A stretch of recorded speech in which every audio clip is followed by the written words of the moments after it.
Ada kalimat klasik di negeri ini, kita rapatkan dulu.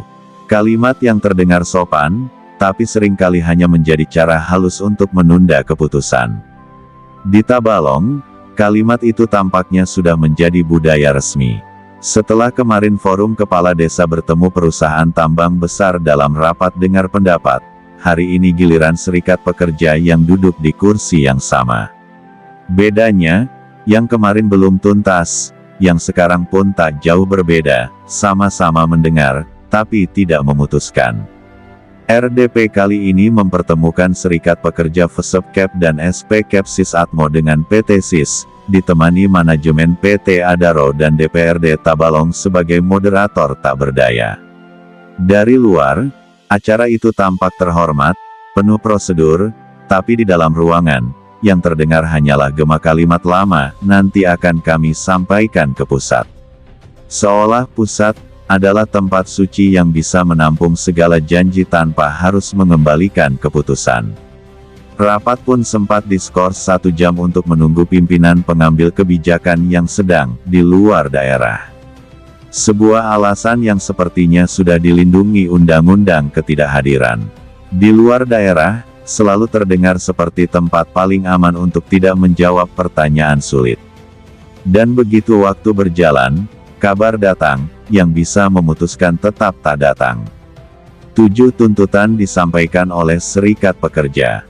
Isinya berat dan masuk akal, mulai dari revisi sanksi, pembatalan proses PHK, hingga perbaikan pola kerja dan upah.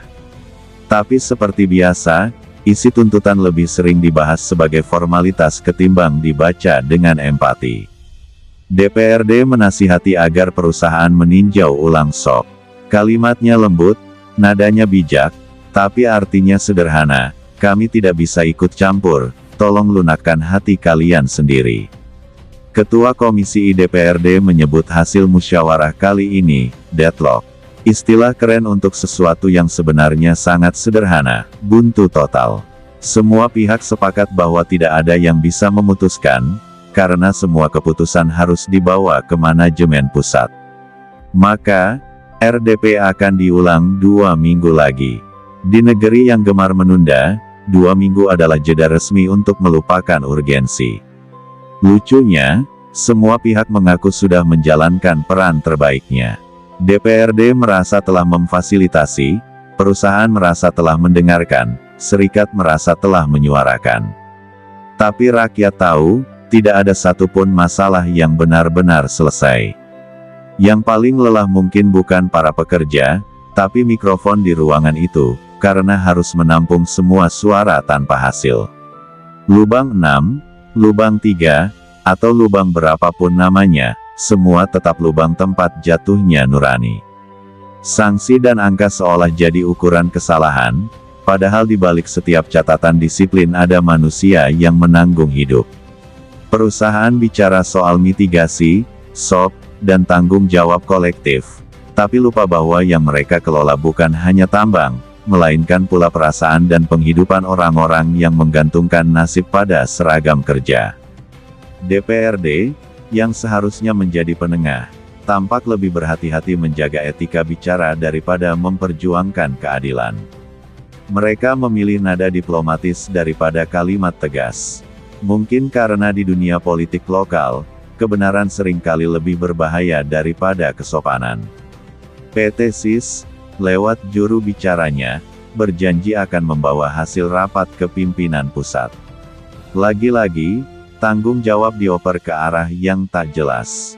Kata kolektif kolegial digunakan seperti jimat birokrasi, semua boleh bicara, tak satu pun berani bertanggung jawab. Dan sementara itu, waktu terus berjalan, para buruh menunggu kepastian, dan keadilan sibuk mencari jadwal rapat berikutnya. RDP hari ini pun berakhir tanpa arah. Semua pulang dengan ekspresi lega, seolah telah menyelesaikan sesuatu, padahal hanya menunda ketegasan. 2 minggu lagi, mereka akan bertemu kembali, duduk di kursi yang sama, dengan daftar tuntutan yang sama, dan kalimat penutup yang sama, kita rapatkan lagi. Mungkin Tabalong memang sedang menulis bab baru dalam kamus demokrasi, di sini, rapat bukan tempat mengambil keputusan, tapi tempat melatih kesabaran. Dan bagi para buruh yang menunggu kepastian nasib, mungkin yang paling menyakitkan bukan ancaman PHK, melainkan rasa dipermainkan oleh meja panjang yang terlalu sering menjadi tempat berpura-pura. Pada akhirnya, semua ini mengajarkan satu hal sederhana, rapat tanpa keputusan hanyalah pertunjukan kesopanan di tengah penderitaan. Negeri ini sudah terlalu pandai mendengar, tapi belum berani memutuskan. Dan mungkin itulah lubang yang paling dalam, lubang di nurani yang tak bisa ditambang oleh siapapun.